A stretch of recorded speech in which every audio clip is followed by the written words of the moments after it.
We have carried on throughout the day with the 2023 Korea Gender Equality Forum, the coexistence of work and care responsibility in a society changed by low fertility rates.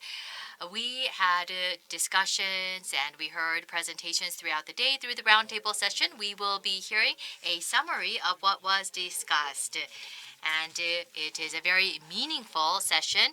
I hope you stay with us till the very end. We will be hearing from the Vice Minister Ki-Soon Lee, who will be moderating the roundtable session. It is a pleasure to meet all of you. Throughout the day, we had heated discussions, and I heard that you have been listening to the discussions. And here with us, we have the former Minister Hee Young-baek, who moderated the second session, and we also have with us Silgi Che, and we have with us In-shil Lee,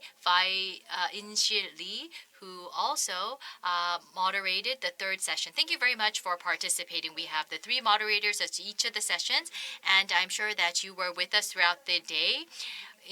We heard about the cases of various countries to overcome the low fertility rate.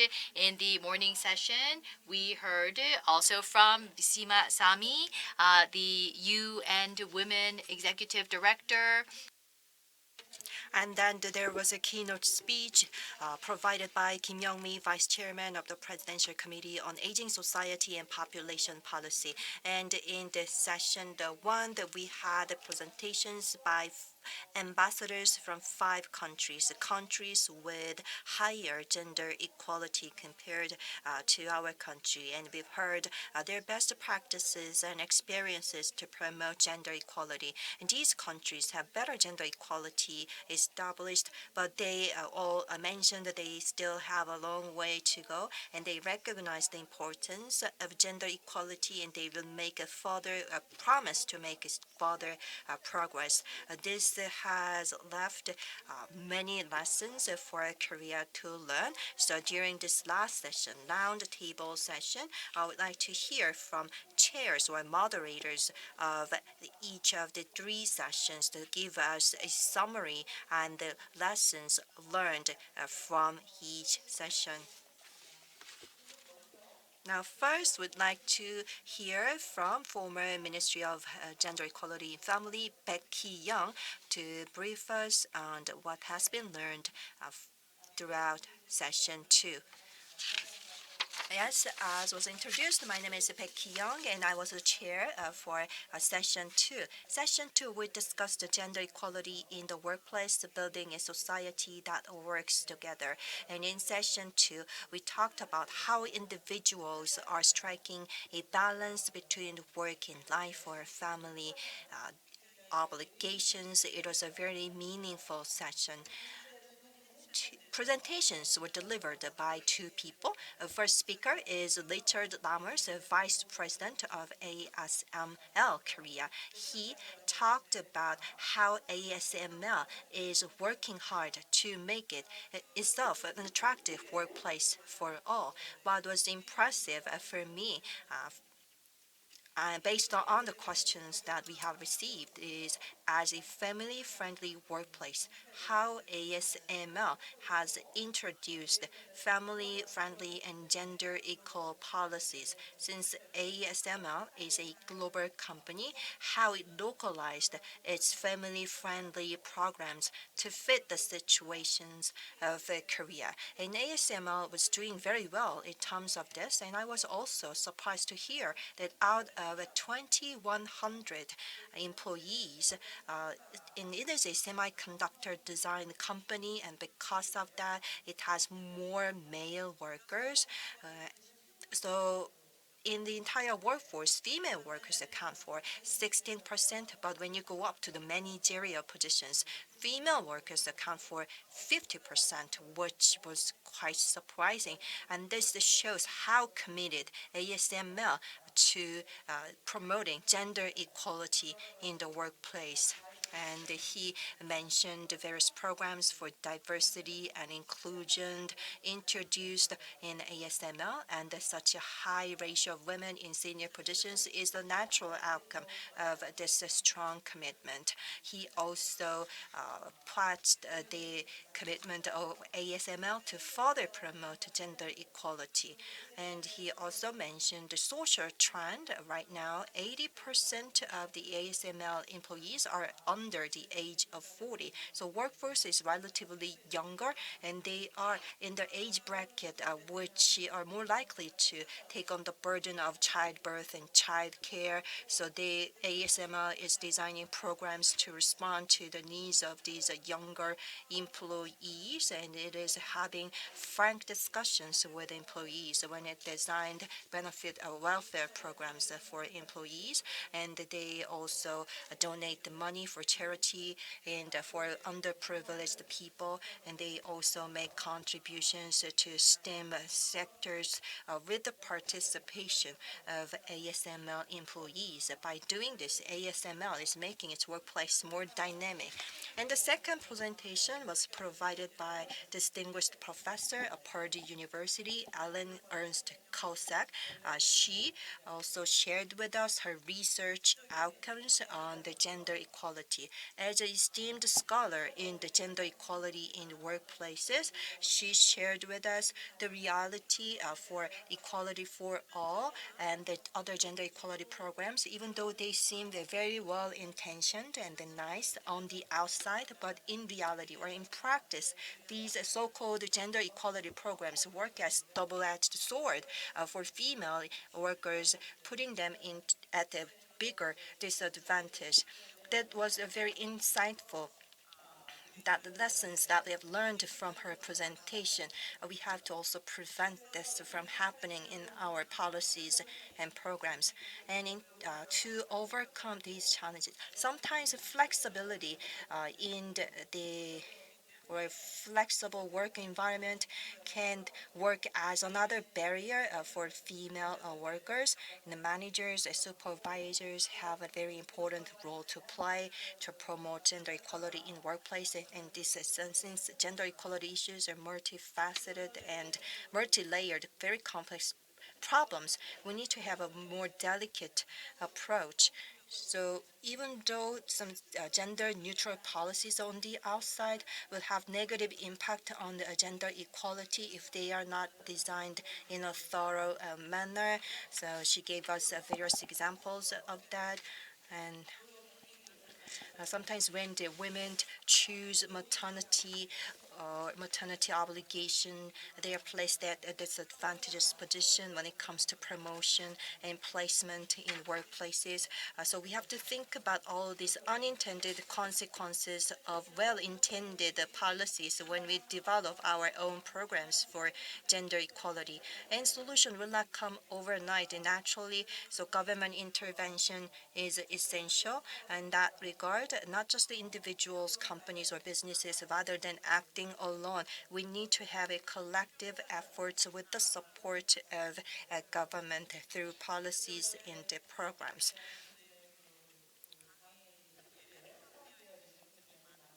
And there were so many points reviewed during her presentation, and we found out that there are many issues to consider in our real life. And when she mentioned that this is an issue that calls for a collective effort, I cannot agree more. And this really fits into the topic of today's forum. And after that, we had very in-depth discussion participated by Choi Sil-gi, who is also here as panelist. And on the session 2 discussion, we'd like to hear from Professor Choi Sil-gi. Yes, Professor Choi Sil-gi, you have the floor.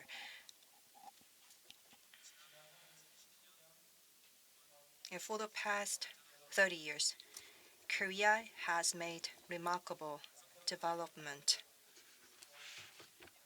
and it has made a great effort to make our places gender to introduce gender practices for gender equality. and we have more representation of women.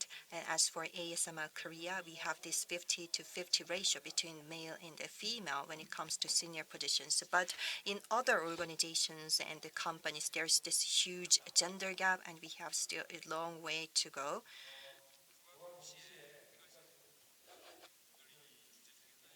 And at the same time, if we connect this into one of the today's forum's issues, low fertility rate, even though we are well advanced society with so many government programs and supports, but the outcome is still negative, and our total fertility rate is still very low. And I found some implications and lessons from the comments made by professors here, especially Professor Kosik.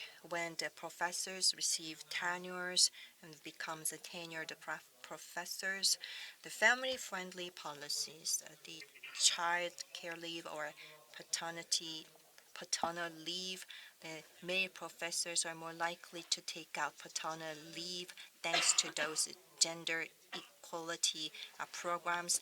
But when you look at how these programs actually work, even though they sound gender neutral or gender positive, sometimes they have gender negative implications in reality. In terms with regard to that, more flexible work environment, and when we try to create workplaces for gender equality, simple approaches will not work. We need to have a more delicate approach to think about the multiple implications of our policies and programs. We need to have the accurate diagnosis of the reality, and we shouldn't oversimplify the reality to overcome these issues. Sometimes oversimplifying these social problems is one of the issues why we are not having effective policies for gender equality. Sometimes our budget is not enough, and sometimes our design is not appropriate, but at the same time, even with the existing programs, we need to have a more fine tuning to find the right direction, because sometimes we are missing very important facts and the key points when we try to oversimplify these very complex social issues. Well,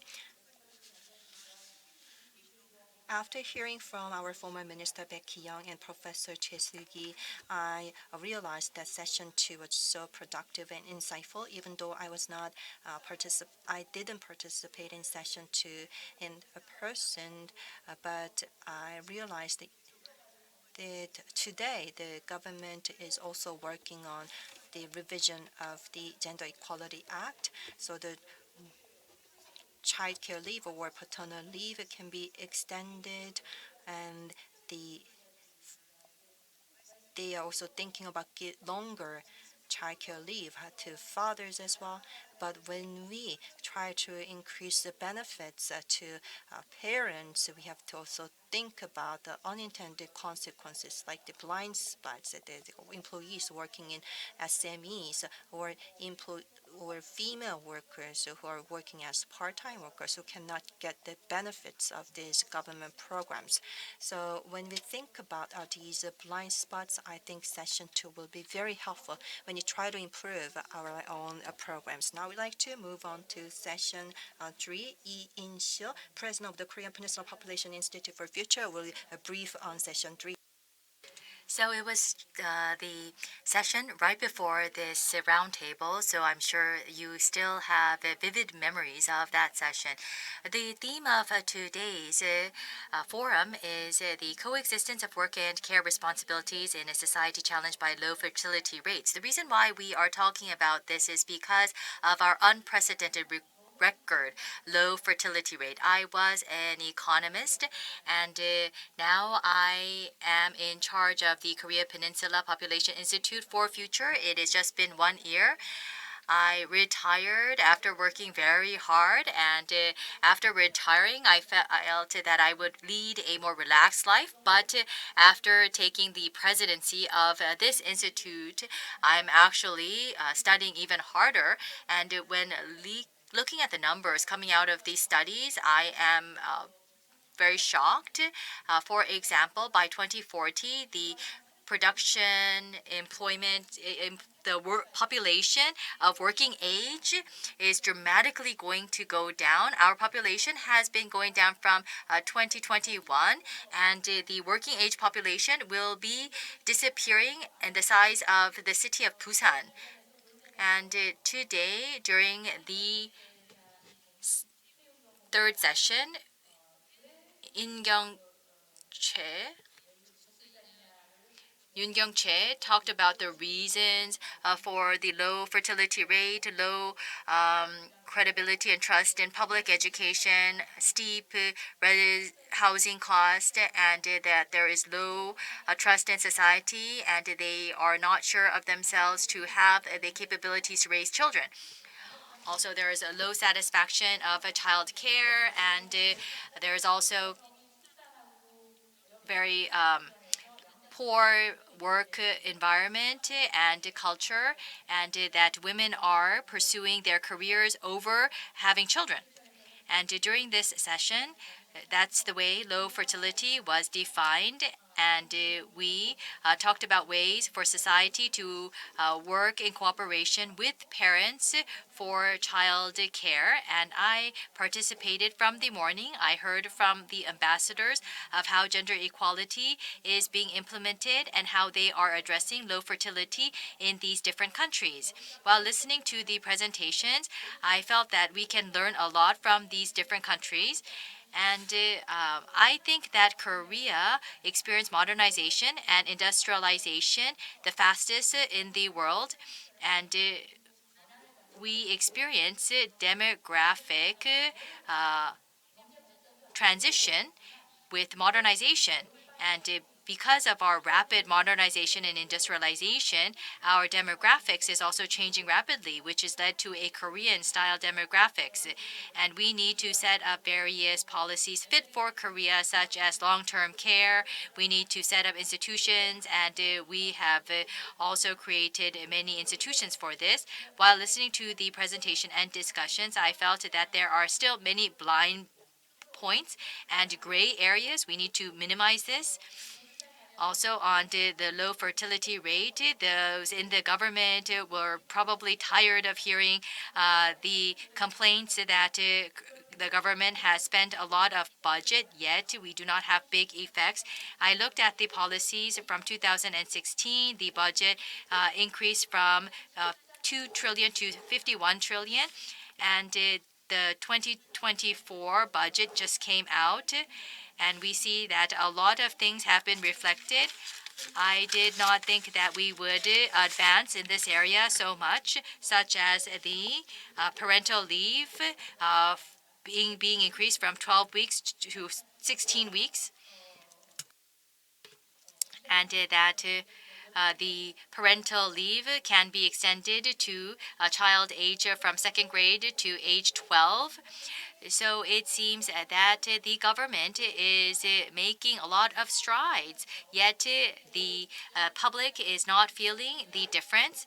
And is this a good preparation for our future? And do we have the budget and finance to support this?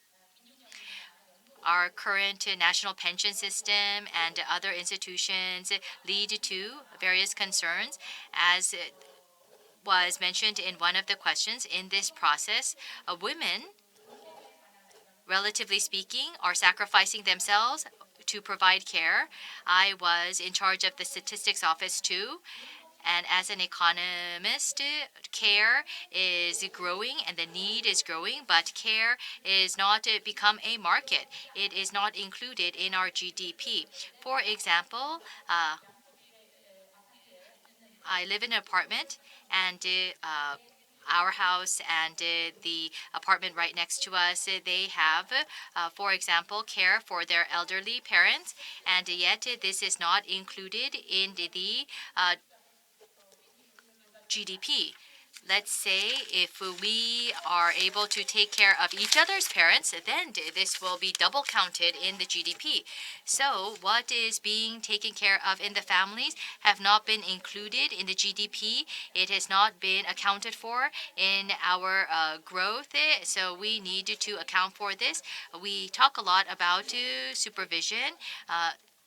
Professor Chun talked about this. There should be a constant care, and for the care service providers, the government should have an official accreditation and certification system for the public to be rest assured when they use these services. It should be more systematic. We were focused on setting up institutions. We now need to enhance the quality. We need to enhance the quality of care, and also the monitoring and management of this system should be improved. That was my insights that I drew from session 3. Now I will hand over the microphone to Professor Chun. Thank you very much. As I presented, official and unofficial care and how it should be implemented and carried out is a major challenge for elderly care due to low fertility and aging society.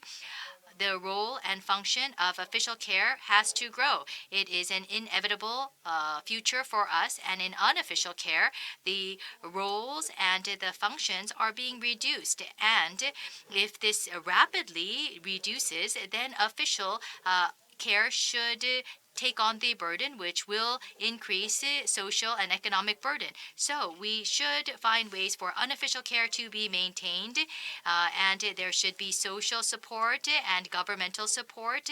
The women's role in family care should be recognized. We need to find ways to do this. In European countries and Sweden, we heard about various types of support for health care and pension credit and other types of support.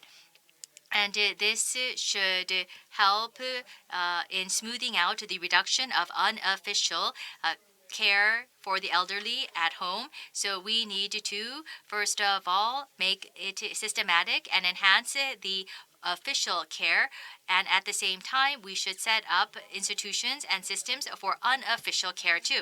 While I was preparing for the presentation today, I thought about the meaning of Ministry of Gender Equality and Family and what role they play in the care for the elderly.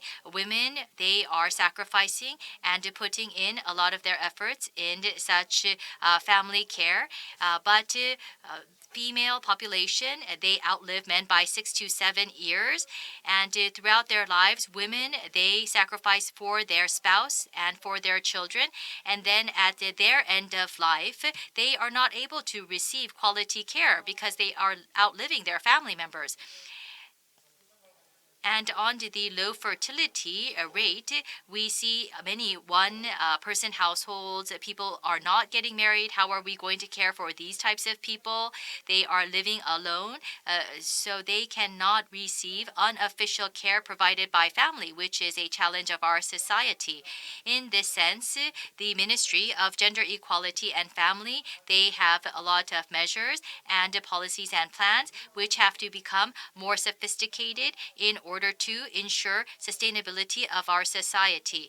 And this is, of course, for the elderly, for them to have dignity in their end of life. And this is also for the current generation and future generation. This ensures also their dignity in their end of life. In the area of care, we truly need to realize gender equality. We need more active policies, and this should be realized in the future. As we implemented gender equality policies, we can ensure sustainability in our society. Thank you very much. Thank you very much. So in the third session, we had a lot of important ideas that came out. There were a lot of opinions about the issue of care. Just as Professor Chun said, there will be one-person households increasing. It is now 34% already. And the Ministry of Gender Equality and Family, they operate family centers. And at these family centers, they are considering providing care for single-person households, and this is a major project of the family centers. Last year, compared to last year, I believe that this year we have set keywords on the low fertility rates and care. And I think because of this, we had more in-depth discussions and concrete ideas coming out. It was not included in our agenda, but I think we can entertain one or two comments or questions from the floor. Does anybody want to offer their opinion? We can also hear from the participants. You can ask questions for certain speakers. Was it all discussed in length? Was it fully covered?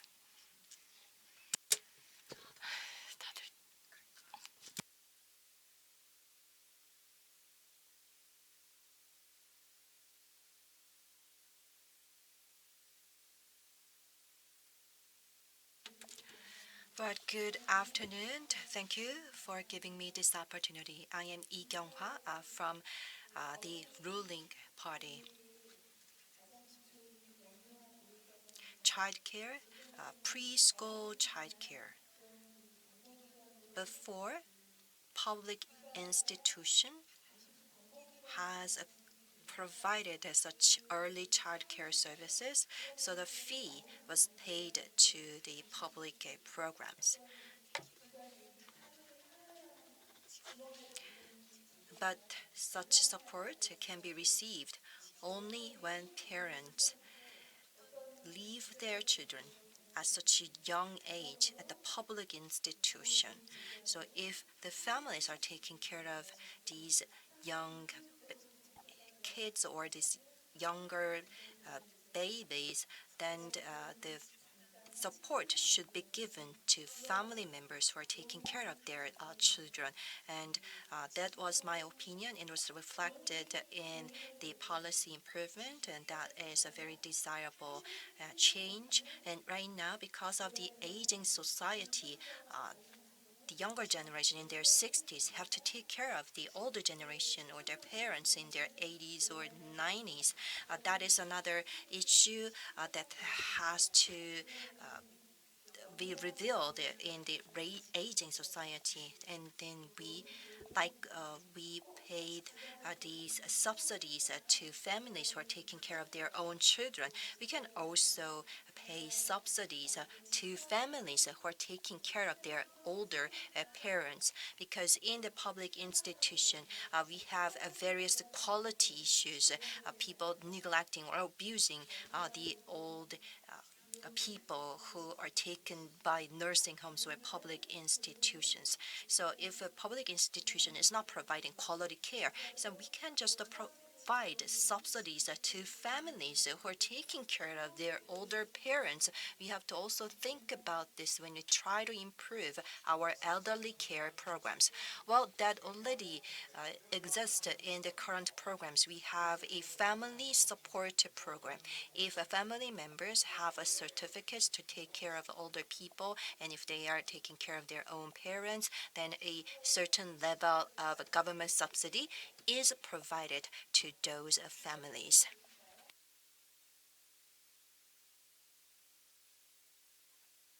Any other questions? There aren't any more questions. You may be quite tired as we have carried out this forum throughout the day. And there were many insights that we were able to draw from this forum. And I think that we can advance our policies and plans through your ideas and insights. I want to thank the moderators, speakers, and those at the floor. Well, that is the end of Roundtable session. My gratitude goes to Vice Minister of Gender Equality and Family, Lee Gi-sun, and chairs of each session. Thank you for leading the Roundtable session. Now you can go back to your seats. Thank you for your great contribution. This was truly a meaningful time for all of us. 2023 Korea Gender Equality Forum. Throughout the forum, we've discussed various issues. In session one, we've listened to best practices of 5 different countries to address low birth rate and promote gender equality. Session 2, we talked about gender equality in the workplace, and in session 3, we talked about eradicating concerns through social support. 4, care services for children and elderly parents.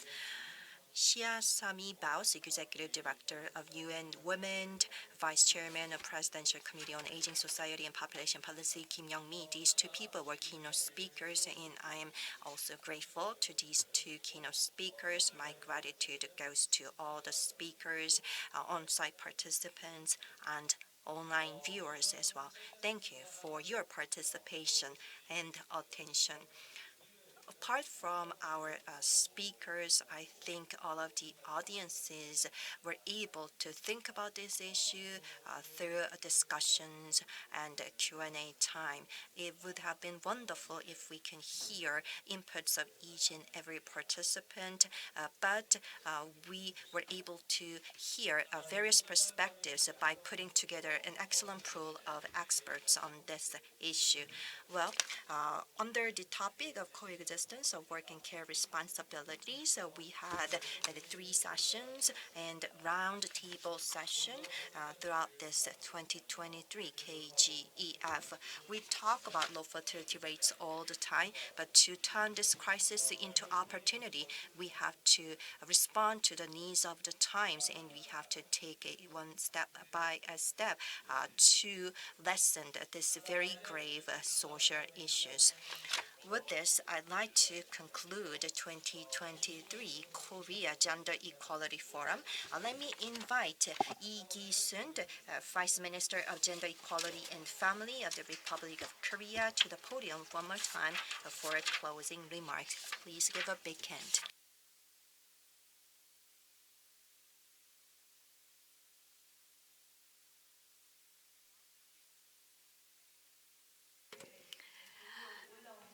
The roundtable could have wrapped up.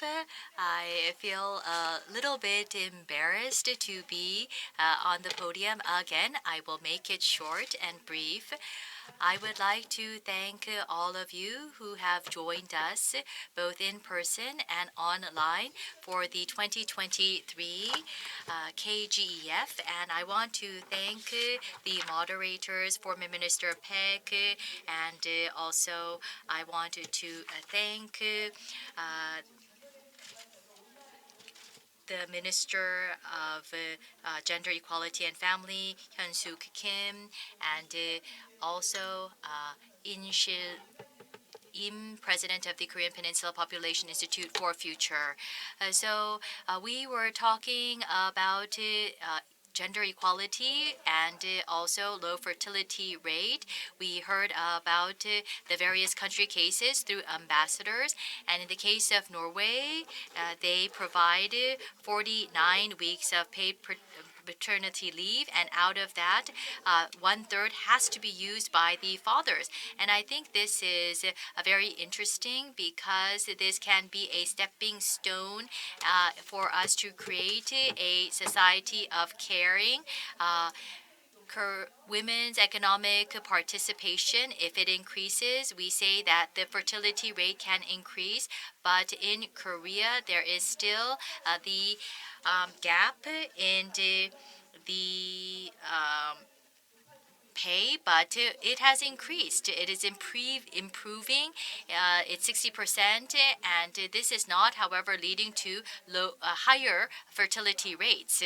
And in the second session, we heard about ASML Korea case, and they received from the Ministry of Gender Equality a family-friendly company certificate, and I think that this is a lesson for all from the private sector. The Korean government is striving to make a society where nobody is neglected, and we are trying to create a society like this from the government level. And for the ministry, we're trying to realize family and work balance. We will be carrying out 6,000 some policy-related measures. So I think that we are seeing these activities being carried out in various companies, 6,000 of them, and we also added in our budget for childcare. Currently, 85,000 families are receiving such benefits, and we want to make sure that women are able to enter into jobs that are that have promising futures in information and technology. And even when there is career interruptions, we want them to once again join the workforce.